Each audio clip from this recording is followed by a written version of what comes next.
Here we go. So our lunchtime session today is about 10 practical lessons for building better business cases. So for those of you who don't know me, my name's Eileen Roden. I'm one of the directors here at House PMO and PMO Learning. I absolutely love the whole, just about anything to do with PMOs, and spent most of my working life working in and around them, and continue to do so. Sometimes now on a training and consultancy basis. So I get to meet lots of people in lots of different PMOs, not just in the UK, but all over the world. So great time.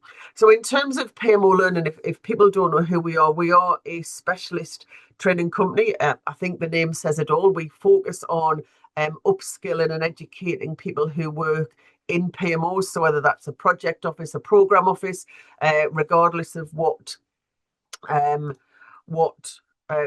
sector that you work in, we're there to support you. And as of the beginning of this year, PMO Learning are now part of House of PMO. So Lindsay and I have run both companies separately. We decided at the back end of last year there was benefits for both the delegates of PMO Learning and the members of House of PMO if we brought them into one single company. So if you're come at one end, then perhaps this is new to you. But essentially, House of PMO is a professional body, again, fully enough for PMO people.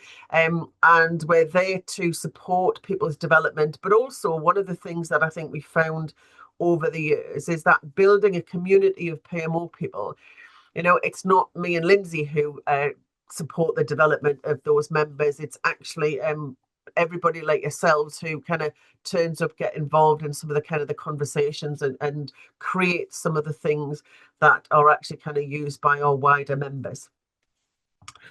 So today's session is really to be looking at 10 practical lessons for building better business cases. Easy for me to say. So, and we originally started having this conversation. We were going to actually talk about the guide, which is out there, which is the guide to developing better business cases, which is the best management practice that the UK created a number of years ago now. And I have to say, of all of the best practice that's out there, it is one of my favorites because it just makes good sense. When you read it through, you go, well, of course, why would I not want to do it? Well, of course, why would I not want to do that? So generally provides some really good guidance on how to build a good business case. But last year, I read a book called How Big Things Get Done, and I'm not sure if anybody else has read How Big Things Get Done, which is, I'll just go on to the next slide and share a bit more details about that. This is a book written by Bent Fluberg and Dan Gardner, which talks about why projects don't necessarily always go to plan. And the interesting thing is, when we look at best practice, we always kind of go, oh, that's in textbook land, Eileen, that's in a world where things are kind of perfect, and my organization definitely isn't perfect. So, or that methodology seems far too bureaucratic, and people are writing that just because they've got nothing better to do. And some PMOs are accused of being up there in their white ivory tower, creating a kind of a huge long process that works great in textbook but doesn't actually work in practice. The interesting thing about Bent's book is that actually what he's done is kind of forget about best practice. Let's go and have a look what's happening in the real world. And so he started building up a database of projects across 20 sectors in over 136 countries. So not just kind of looking just in the UK, not just looking at the public sector, but also looked across the private sector as well. And after looking at 16,000 projects, fundamentally underpinned all of the things that are in the best practice guidelines, which kind of is basically said, there is a real need in the real world for following some of this best practice. So what I thought it would be useful to do is to kind of just go through and give you 10 lessons or kind of 10 practical things that you can do, you can work on in your own organizations on. If you're putting together business cases, perhaps this is kind of where you should be looking to improve in your organizations. We'll talk a little bit more about if you wanted to kind of go on the course, but this is, I think, 10 generic lessons that we can all kind of take into our own organizations. So the first one is, when we're pulling a business case together, we should start off with a problem and not a solution. And I've just been doing some work actually with a number of organizations. And I always ask, if I'm working in-house, to ask for a case study that we can use to kind of learn things from the things that have actually happened in their organization. And it was a great example of this. So what they'd done is they'd worked out an answer and were essentially trying to write a business case that says, how can I get people to agree to actually implementing the answer I've already found? Which already kind of narrows everybody's thinking. And so within the 5 case model, in the best practice, we talk about in the strategic case is that actually we should be spending time trying to understand the problem that we're trying to address before we ever get on to working out what the answer is. So after, I worked in IT for a number of years, and people would come and say, I need to implement this new HR system. And we go, hold on a minute, why? What is it what's the problem that you're actually kind of trying to solve? Because it might not be the HR, an HR system might be an answer, but does it necessarily need to be that one? And actually, are there some other things that we can do? So let's not kind of jump ahead of ourselves and think about, well, actually,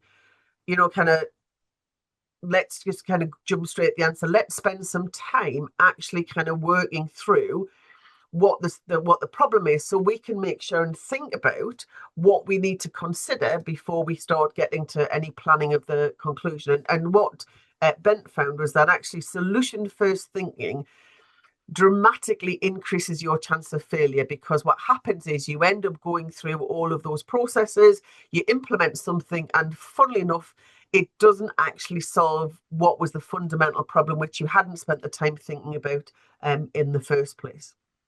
So our first lesson is that when somebody comes to you and says, I want to write a business case to build this or to implement this, our first question and challenge should be, what is the problem that you're actually trying to solve? And then perhaps we can kind of start thinking about what some of those options might be. Now, for all of you who have children, this is a question you might have to deal with. I remember when mine was smaller, they used to say, Mum, I need a phone. You're 8. You don't need a phone, you want a phone. Yes. And very often when we're pulling together the information around what needs to be delivered, we get an awful lot of things that are on people's, well, this would be quite nice to have. And being able to understand what is actually required is really an important part of making sure we've got a robust business case. Now, I'll tell you a very personal story, which we call the Dyson versus the Henry Hoover. So in the UK, there's a lovely little Hoover called a Henry Hoover, relatively inexpensive and very common and robust and does a great job. There's also the Dyson Hoover, which is 4 times the price and is very lovely. And some would argue is neither better than the Henry Hoover. So my Henry the Hoover broke in our house. And my husband quite rightly said, oh, we'll buy another Henry Hoover. And I said, oh, I would love a Dyson Hoover, John. And he said, well, if it's a Dyson Hoover, we need some additional justification so you can have that for your Christmas present. Yes. So the like-for-like replacement doesn't necessarily need a business case, because what you're doing is being able to maintain the level of service that you had before. But anything additional, new bells and whistles, actually need to be justified, and there needs to be a business case to do that. So very often when we're trying to do some replacement or implementing something, it becomes very hard to really differentiate between these needs and wants. And so the challenge process should understand what are each of the requirements and how does that directly link to the benefits that are going to be delivered by the solution that we're providing. And where there are requirements that don't link to specific benefits, you've really got to start asking the question, well, why are they on the list? So nice to put them on the nice to haves, but actually they should be the first to go and perhaps are not there in the mandatory requirements. I think the other interesting thing which we often talk about is the definition of a constraint is something that we don't have the ability to change. So typically comes externally to the project or the organisation.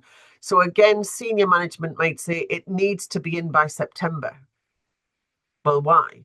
Well, I want it to be done by then. That's not a constraint. Yes, again, there might be some reasons for that, but true constraints or things that are set by there's a new government policy coming in, whereas there's some a direct relationship where we can demonstrate there's going to be a disbenefit or a cost by not putting it in by a particular date. So really understanding what constraints truly are, and having that challenge is an important part to kind of having a business case that really justifies what's actually required. So those of you who've perhaps listened to me talk on business cases before have often heard me say that typically a business case has three options, but the reality is it's only one option, because we talk about having the kind of the do nothing option, and very often we wouldn't get to this stage if we thought do nothing was a really viable option. We then have the one option with all of the bells and whistles on, which we know nobody in their right mind is going to do because we can't afford it, quite frankly. And so we end up with the one option that the whole world kind of knows that's what we're going to be working towards with a bit of tweaks. So both the better business cases and, kind of from a Bent's perspective, the evidence says actually going and putting that buy-ins towards a kind of a single option, or kind of the makings of most of that option, is really kind of heading down the road to failure. What we should be doing is looking at a broader range of potential solutions as possible in order to get us to what is the right answer. When I say the right answer, I mean what is the most appropriate response to the problem that we're trying to solve. And we should be looking at all of those answers through an agreed lens or an agreed set of objective or criteria. And one of the great things about being able to do that, it means that actually all of those people who don't necessarily agree with the project or the solution that you're looking towards or heading towards, you can get all of those weird and wacky suggestions and say, we're going to look at all of them through the same kind of lens. We're going to ask the same questions. So even if, me and you might not get on particularly well, we can demonstrate that all of the options have been looked at objectively and assessed against the same criteria. So if I want everything painted blue and you want everything painted red and Jen wants everything painted cream, then actually we can assess them all and we can actually work out what's best for the business, not necessarily just what I like or what somebody else likes. So again, this kind of makes sure that we consider not just alternatives and options, but credible alternatives and options. We should be able to look at multiple ways of how we can answer the issues that we're trying to address. So the fourth one is to manage optimism bias. And so optimism bias is where we are overly optimistic around how long it's going to take and how much money we're going to spend, and we optimistic in terms of what the benefits are that are going to be delivered by the project and program. And what's even worse, sometimes we don't even have any workings through in terms of what those benefits might be. And again, in the process that's there in the best practice, we deal with some of these issues in the economic and the financial cases. And what Bent says is that there is a systematic underestimation that we can see across all of these projects. And we can actually kind of predict now how optimistic we're being based on the type of project that we're doing. And interestingly, working with a client just last week, we were talking about how you deal with optimism bias in a business case, making sure that so if, for example, you through your business case, you end up saying it's going to cost 100,000 of whatever denomination you want to play, and it's going to take 10 months. Typically, we're at least 50% on some projects, up to 200% on other projects, and we should double what our current estimate should be and double the amount of time we've actually got set aside for the project. So even though we've got a plan to say that, you know, it's 100,000 and it's going to take 10 months. We should budget 200,000 and 20 months in order to do that, which sounds like madness. And you kind of go, what Bent says, but that's what evidence has shown us. Why? What is so special? What are you doing so differently that you're going to be different from every other project that's in the £16,000 database? And so what happens, you know, kind of after a time is that we learn that. And one of my old directors used to say, how come we can never find enough money to do the project right first time, but we somehow seem to find enough money to do it wrong 3 times? And we have to keep kind of finding the money. And good planning would say, well, actually, let's start off and say, we know what we think it's going to do, but experience has shown us that actually it's going to take twice as long, or 25%, whatever that is, and actually build that into the project plan, build that into the project budget. And I love Alberto's comment in there, and I've heard Steve Jenner talk about Bennett several times. He calls it lying. You know, it's corporates kidding themselves, and sometimes knowledgeably kidding themselves. And we were, again, some of the conversations we have this week were, well, actually, if we put a certain number in, we think we can get that agreed because we know we're going to come back later on and ask. Because once we start, we never stop projects anyway. So that kind of, it's easier to seek forgiveness than permission, which is perhaps not the best culture we want to work within. And also they said, you know, if we put the right numbers in, even if we agree with them, we would never get any projects signed off. So it isn't just it isn't just our organisation. I think this is endemic across business cases. We almost get kind of given a number to aim for and kind of ignore the optimism bias. And we're quite happy with kind of have vagaries around benefits. And because nobody ever held accountable, we almost kind of let those numbers through in the knowledge that actually they're probably not right, but, you know, we'll deal with them later on down the line.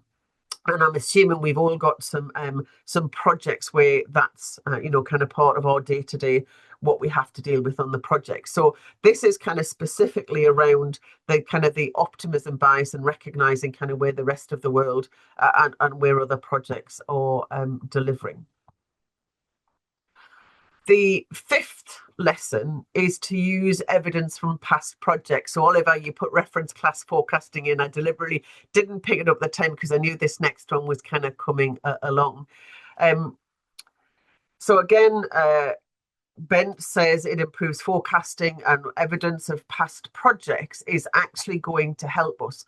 Now, if we've done one of these projects before in our organisation, then we should be using some historical evidence to say, well, the last time we ran this project, this happened. So whether that's a number of issues that arose, some challenges that we had in terms of delivery, some risks that we had to carry for the whole of the project, that should inform what goes in this particular business case. And again, it's part of the doing that reality check and asking for evidence of where the numbers have come from what you've got in the business case that's been presented. We were having a conversation about some questions you might ask around, you know, if you're validating the business case. And it was interesting that nobody thought to say, well, where do those numbers come from?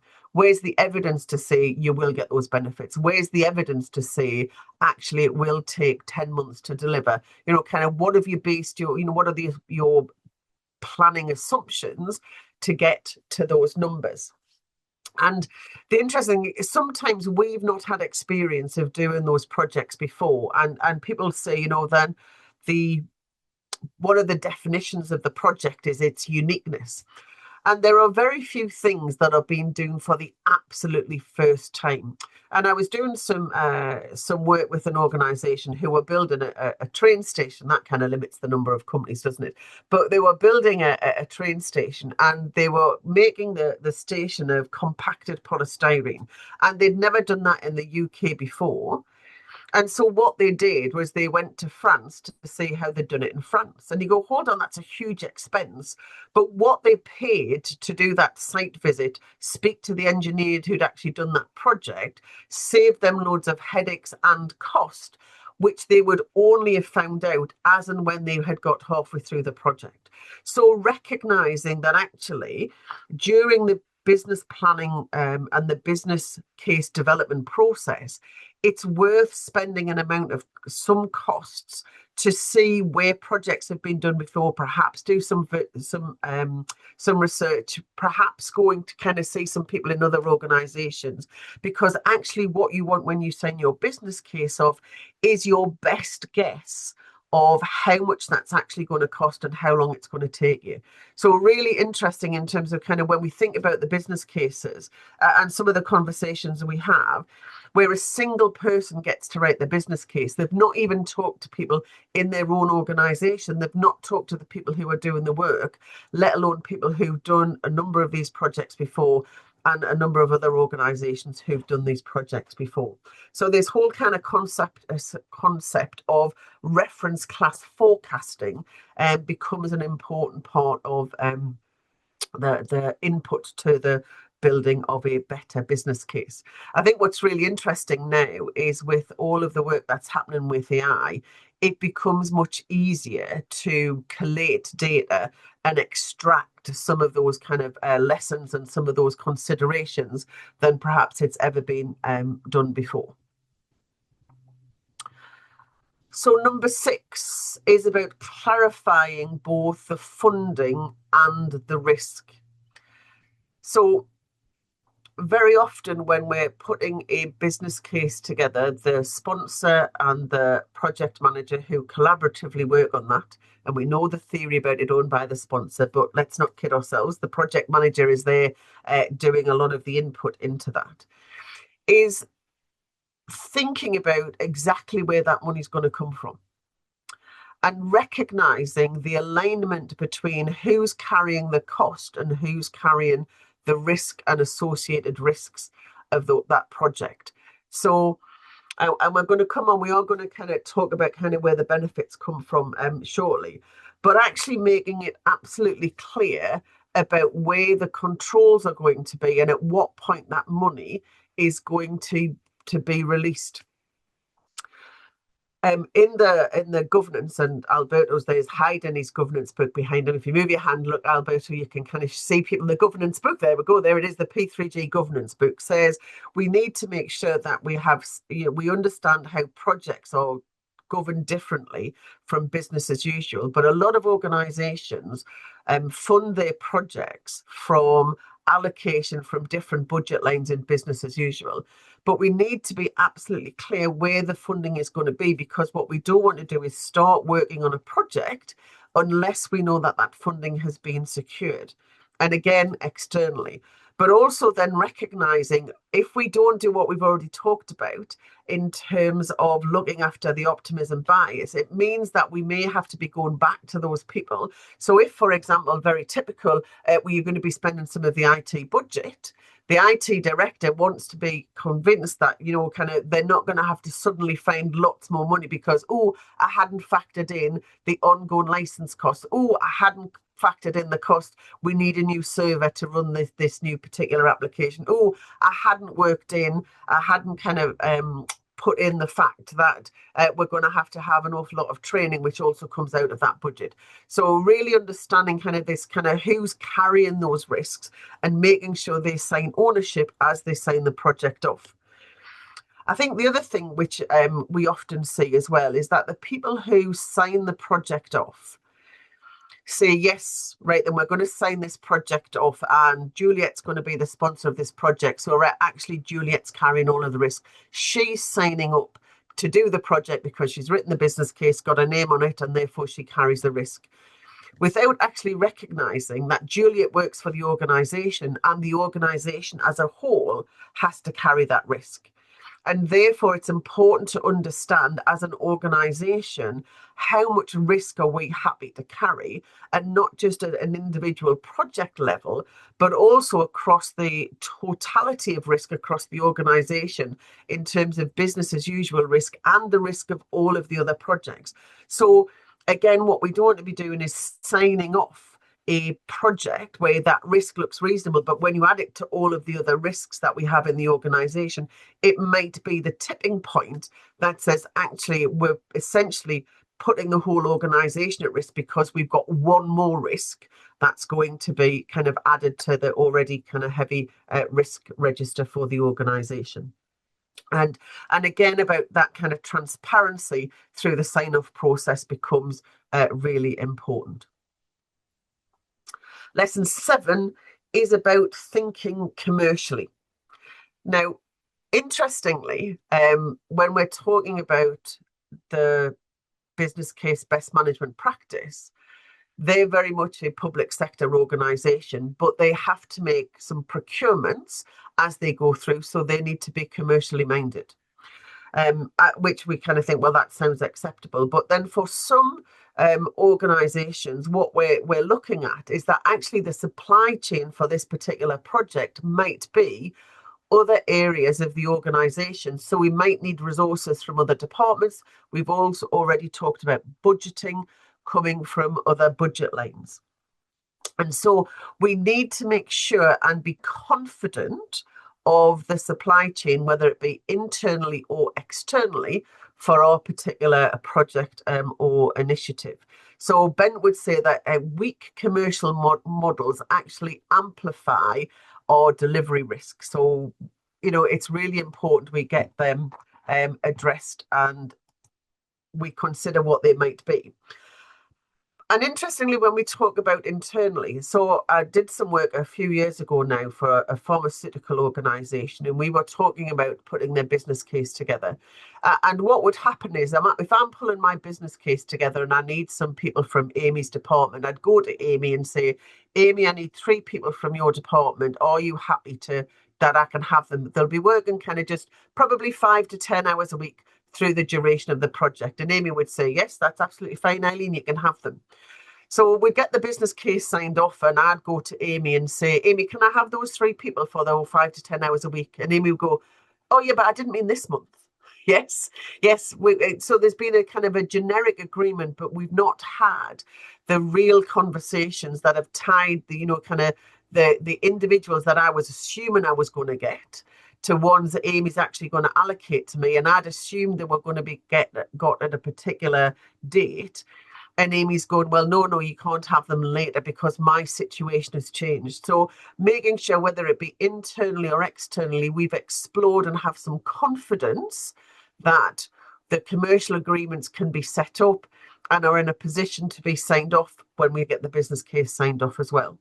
And one of the what I find really interesting is that kind of some of the commercials or business cases are written on a huge list of assumptions that if we'd run them past any commercial organisation, they would never have held any water.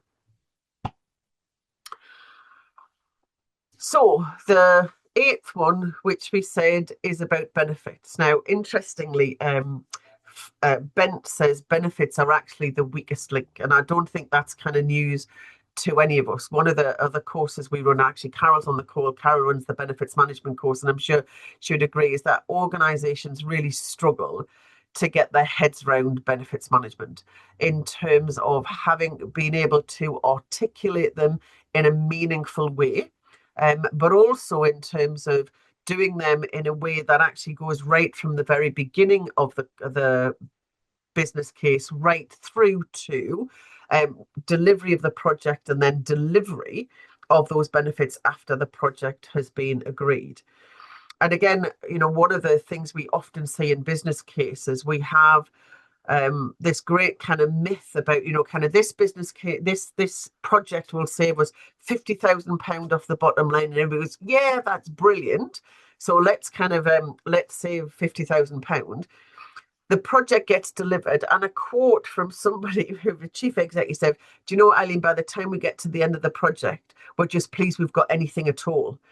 And so they actually stop any monitoring and tracking. They've tracked delivery of the project, but nobody goes on then to track, well, actually, did it deliver that £50,000 off the bottom line?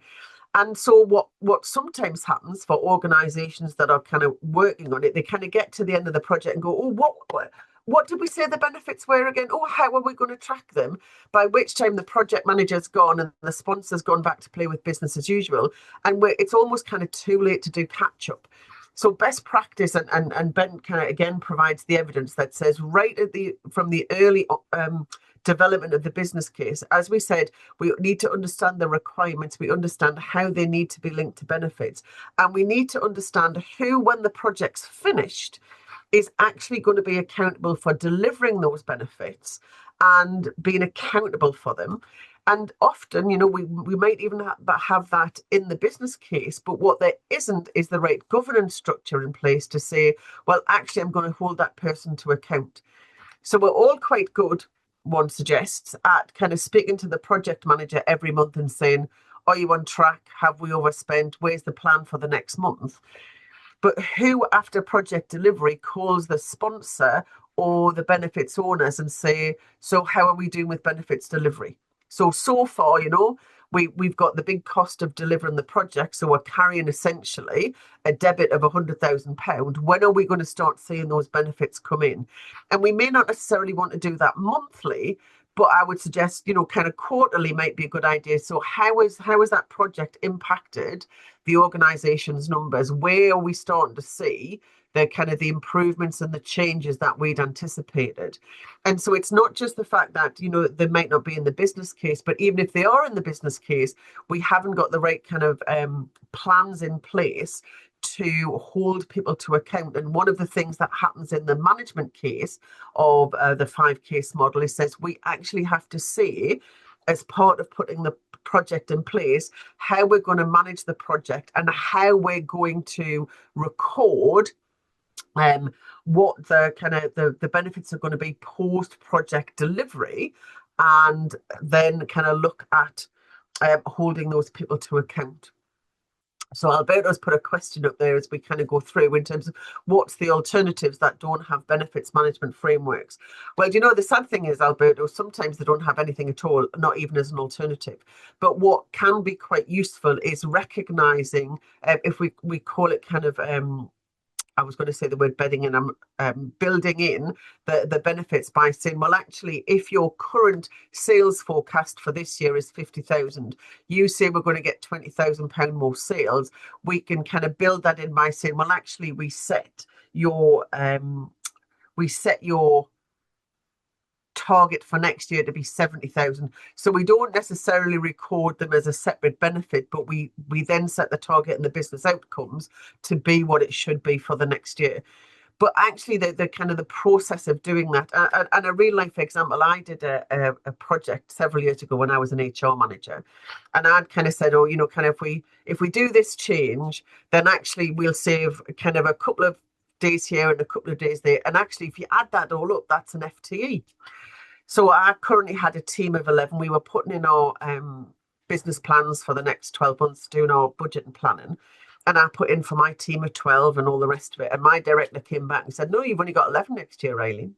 I said, what do you mean? I said, I've got a team of 12. He said, but remember that business case, that project I agreed, Aileen, you said you could save an FTE. Well, I'm telling you to do that now because you're only getting 11 people next year. And he wouldn't budge. And he hadn't pre-warned me. Yes, he said that was my responsibility. It was a lesson well learned, is all I can say, about making sure that whatever benefits that we kind of forecast, that actually we're held accountable to deliver. And I have to say, there's not many organisations have that level of accountability supported. I do know another organisation that was very good with holding their sponsors to account and said, if you don't deliver your benefits in three projects, you prove that your ability to determine benefits and your ability to deliver benefits, not including outside influences, then actually you don't have what it takes to be a senior manager in this organisation. And therefore, you were no longer, there was no point in you going for another senior management position, because not only were they looking for you to be able to do a good operational role, they were also saying you will have to sponsor projects. And if you can't forecast benefits correctly or deliver them, then you can't be a senior manager, which I thought was really interesting in terms of their view.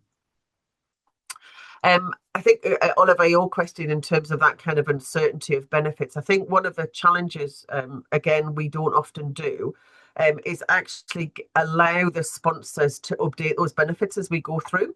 So we see the project manager on a regular basis, and the project manager doesn't say, well, I had an extra cost of £20,000. It wasn't in the plan, therefore we're just going to ignore it. We then kind of update the numbers and say, well, actually, this is what the new numbers are. And actually, if we've got to spend that other £20,000, we question whether we should actually go with that project or not. We don't seem to do that with the sponsors and say, now we know what we know. Can you reconfirm or give us more detail or give us an update on where we think the benefits might be? Because the same question should always happen. And in textbooks, we say this word, the business case is a living document as we go through it. But actually, it's only the project manager, it's only the cost side and the time side that seem to be updated, not the benefits. And so if we get, kind of partway through the project and recognize, well, actually, we don't think we can deliver the benefits anymore, then we should stop, regardless of the sunk cost that's been put on the project. And that's really difficult to do, for an organization. And they'll say, well, we'll kind of lose face. Let's just let it peter away. And I go back to the CEO who said to me, Eileen, we're just happy to get anything by the time we get to the end of the project. We really should kind of do that. And one of the things, again, which from a PMO perspective is something that we should do, and a conversation I've had with more clients than I care to agree with, is one of the things we should always be asking is not just from the sponsor in terms of kind of why have you, kind of why did we not forecast that okay? The challenge to me is for the approving body that says, why did you sign this off? What other information should you have asked for to make better investment decisions? Because they have to have some accountability for actually the fact that they've signed that project off. So, and again, what we're not necessarily looking for is a witch hunt. What we're looking for is, what could we do differently next time? What can we do the next time we have one of these projects that says the business case is actually going to have more robust information in? We've got more evidence. We've used reference class forecast and whatever that is to have the evidence is there. But also in terms of, from a governance perspective, kind of what things should we be looking at, and what scrutiny should we put in place to make sure that the things that we sign off, we're much more confident that is a realistic view about what's being delivered. So lots of things around benefits. As I say, some of it we cover off in a detail in the benefits management course, but a lot of it is covered off in terms of the better business cases piece. So number 9, which kind of leads on from a governance perspective. And I love, kind of Bent's view on this is that where we've got a big and risky project, we can go for micromanagement and control. But that doesn't necessarily mean that we're going to prevent project failure. And what we should be looking is, as we've just talked about, yes, we want to make sure that we've got the right level of assurance set up. So, and again, the management case in the better business case model will say, actually tell us how you're going to manage and control this. I'm just about to get an extension in the house. And if I've got a choice of builders and I've got one builder who says, yeah, just give us your money. Yeah, we've done loads of these before. But I've got another builder who says, well, actually, I think it's going to take us 6 months. We're going to speak to the building inspector when we've done the foundations, and I'm going to come back to you these 3 dates and give you an update. You just get that confidence that it's in control. And so, yes, you absolutely want to do that from an assurance perspective, but we want also to be clear on what basis are decisions going to be made at each of those kind of stage gates in the project. So having some objective assessment criteria, and within the better business cases model, there's actually a whole list of questions about the things that we should be able to answer. So the person who's presenting it, but as an organization, we can also say that this is why we've signed it off, because we asked these questions. We had this level of confidence. Now, we recognize that the world changes and perhaps there was some information we didn't know, but we should do our best to find the information at each of those stages to be able to answer the questions that need and should be asked. John, hi John, good to see you again. So John's put some information there in terms of statistical analysis is much more common, but people don't want to do that for benefits. And my anecdotal answer to that would be, John, is because we don't like the answers it gives us. I always had when I was younger, I always had a saying where I used to say to my mum, don't ask questions you don't want to know the answer to.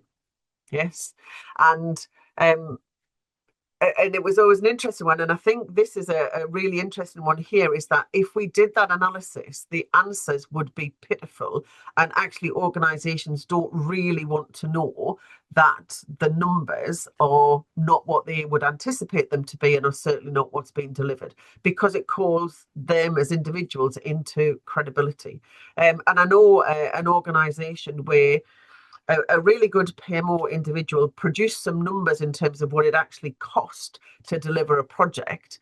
And the project then ended up basically being a cost to the organization rather than a benefit.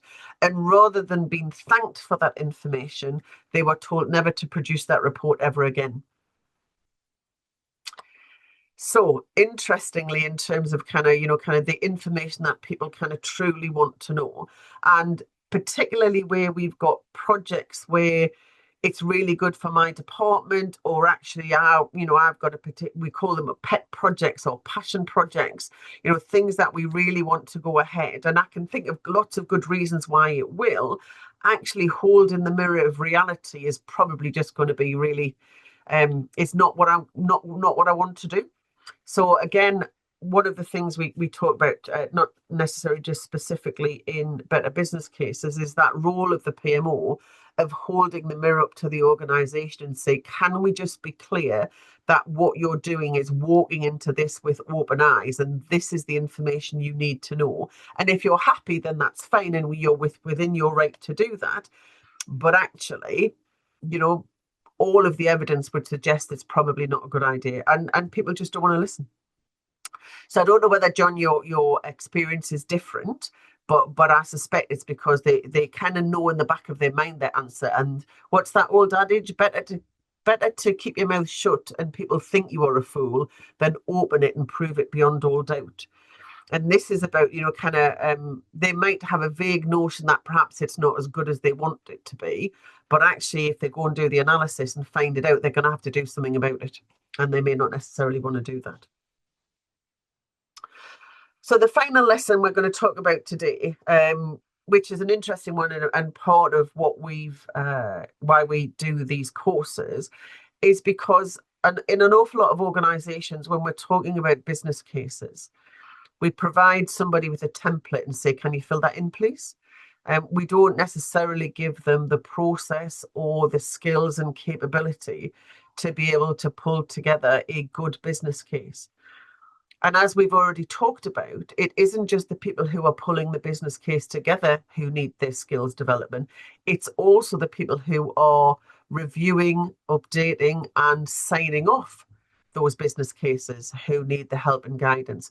And it was interesting, some of the work I'm doing, and I'm there towards the end of the week, we're working with an organization who they're putting their senior management through so they can support their managers in building better business cases. And what's become apparent to them, that actually this has been really useful for them because they're learning now what they should and shouldn't sign off and all of the questions that they need to ask.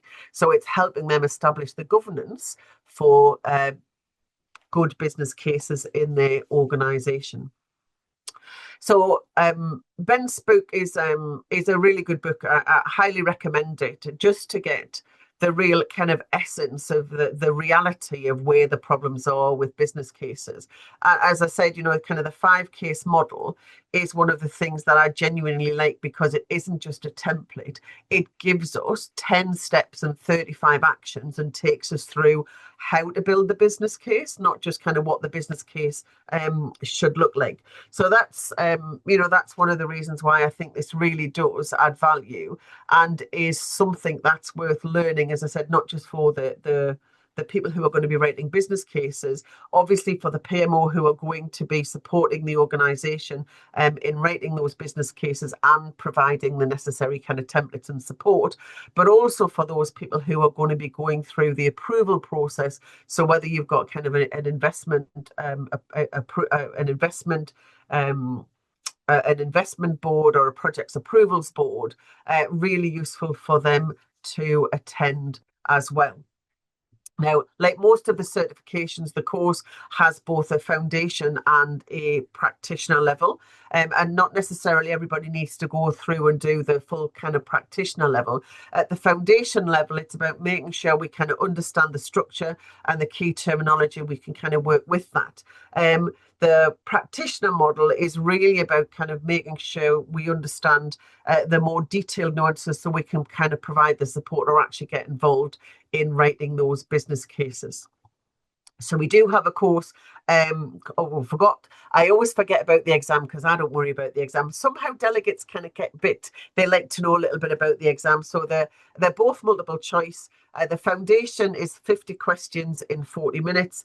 The practitioner course it says 4 questions, but essentially there's 80 questions there over 2.5 hours. Obviously a much more kind of in-depth exam. So what we've got within that, we've got them running on the 2nd to the 3rd of March for the foundation course, and the 4th to the 6th of March for the practitioner course. So you can kind of do the full 5 days if you want to do both of them. Now, it is worth mentioning that actually, if you want, which is what's happening with the current groups I'm working with, they say, well, actually, we've got a number of people in our organisation, and what it would be nice to do is discuss the challenges we have in our particular organisation. Then we can come and run that as an internal course. And in terms of doing the practitioner without the foundation, you need to have passed the foundation exam before they let you do the practitioner exam. So you can do both the courses, but they won't let you sit the practitioner exam unless you've already passed the foundation exam. Now, one of the reasons that we said there are benefits of kind of coming together is that we now offer a discount to anybody who's a House of PMO member. So you will get a £250 discount per course if you're a House of PMO member. Now, if you're not a House of PMO member, the good news is that if you take your House of PMO membership out, that'll only cost you £200. So you're still making a saving of £50 if you take your membership out before you do the course. So Alberta's got a question in terms of they don't know who needs to be trained. So we can either have a conversation and talk about who needs training, but essentially they can be anybody who's involved in the delivery team. They can be certainly the project manager and the stream leaders, definitely the sponsor, and definitely anybody in the organisation who's going to be contributing to the business change and the benefits conversations. So it's not about the delivery team of the project, it's also about the delivery team of benefits. And then, of course, anybody who's sitting through the approval process to be signing that business case off. So quite a wide family of roles that would find the thinking useful. One of the things that we also do from a PMO learning perspective is that if people have either been on the course or know a little bit about the course, what we'll do, we provide some further help and support, whether that be organisational coaching where we come in and support you, or we will do some one-to-one coaching if you're struggling in your organisation and they don't necessarily want to kind of get somebody in to help them as a whole. We can help you in your role actually undertake that. So those are our 10 lessons, I think that you'll find they're kind of useful, whatever kind of business case. Again, we're not necessarily expecting everybody to take all of those 10 learnings and kind of implement something immediately. And that's the conversation we're having with my current client, is saying, well, actually, let's look at which of those 10 are actually going to be the most useful, that are going to make the biggest difference to projects in your organisation. So we have got 5 minutes. So anybody got any immediate questions they want to ask? Jen's put the contact details in, which I'm going to put up on the screen there. Anybody got any immediate questions that I can answer? You can either put in chat or you can take yourself off mute. Okay, well, hopefully I've answered those as we've gone through. Thank you very much for joining us. Hopefully we'll see you in either a House of PMO or through the PMO Learning Door. Very much lovely to see you. Thank you very much for your attendance, and I hope you find it useful.